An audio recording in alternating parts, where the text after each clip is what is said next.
آپ نے وہ آیت تو سنی ہوگی، الا ان اولیاء اللہ لا خوف علیہم ولا هم یحزنون الذین آمنوا وکانوا یتقون، کہ خبردار جو اللہ کے ولی ہیں نہ ان کو کوئی خوف ہے اور نہ وہ غمگین ہوں گے۔ اور وہ کون سے الذین آمنوا وکانوا یتقون، کہ جو ایمان لائے اور جنہوں نے تقوی کی راہ اختیار کی۔ ایک حدیث میں آتا ہے کہ اللہ کا ولی کون ہے، اس میں تفسیر ملتی ہے، بہت ساری دوسری روایات بھی ہیں، لیکن ایک روایت میں آپ کے سامنے پیش کرنا چاہوں گا، یہ حدیث قدسی ہے۔ آپ علیہ الصلوۃ والسلام فرماتے ہیں کہ اللہ تعالیٰ فرماتے ہیں کہ من عاد لی ولیشا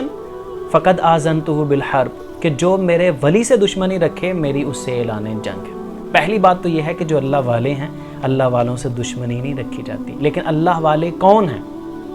وہ اللہ والے کون ہیں، اس کی میں سمجھتا ہوں کہ ہماری وضاحتیں تو کوئی حیثیت نہیں رکھتی، ہماری انٹرپریٹیشن، ہماری تشریح، اس کی کوئی حیثیت نہیں رہتی جب اللہ کے رسول صلی اللہ علیہ وسلم خود وضاحت فرما رہے ہیں اور حدیث قدسی بیان فرما رہے ہیں کہ اللہ خود فرما رہے ہیں کہ جو میرے ولی سے دشمنی رکھتا ہے اس کے لیے میرا اعلان جنگ ہے۔ اور وہ میرا ولی کیسے بنتا ہے، میرے کیسے قریب آتا ہے، فرمایا وما تقرب الی عبدی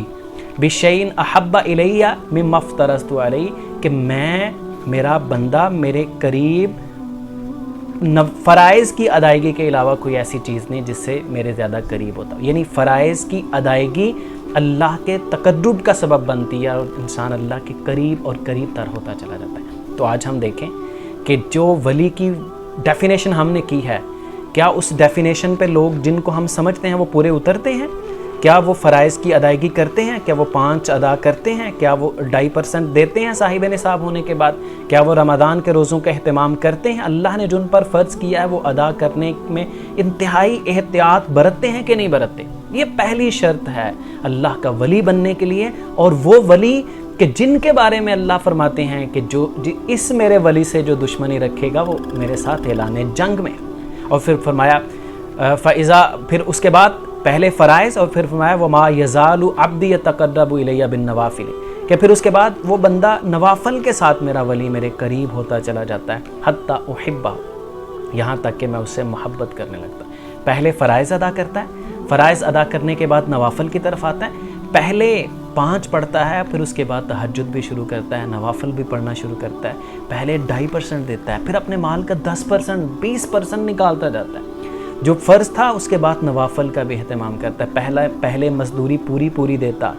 تھا، اب احسان بھی کرتا ہے اور بڑھ چڑھ کر دیتا ہے اللہ کو خوش کرنے کی غرض سے۔ فرمایا وہ میرے قریب آتا ہے تو میں اس سے محبت کرنے لگتا ہوں، فَإِذَا أَحْبَبْتُهُ، اور جب میں اس سے محبت کرتا ہوں، كُنْتُ سَمْعَهُ الَّذِي يَسْمَعُ بِهِ، تو میں اس کی سماعت بن جاتا ہوں کہ جس سے وہ سنتا ہے، اور پھر اس کے وَبَصَرَهُ الَّذِي يُبْصِرُ بِهِ، اس کی بینائی بن جاتا ہوں کہ جس سے وہ دیکھتا ہے، وَيَدَهُ الَّتِي يَبْطِشُ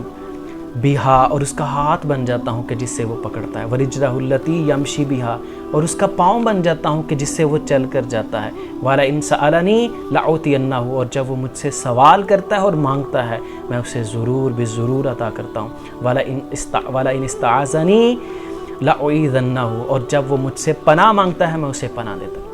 تو یہ اللہ کے ولی، اس کی حدیث کا مفہوم یہ ہے کہ انسان جب فرائض ادا کرتا ہے اللہ کے قریب ہوتا ہے، اللہ کا ولی بنتا ہے، پھر اس کے بعد نوافل ادا کرتا ہے، اللہ کی محبت کو پا لیتا ہے، اللہ کی محبت کو پانے کے بعد وہ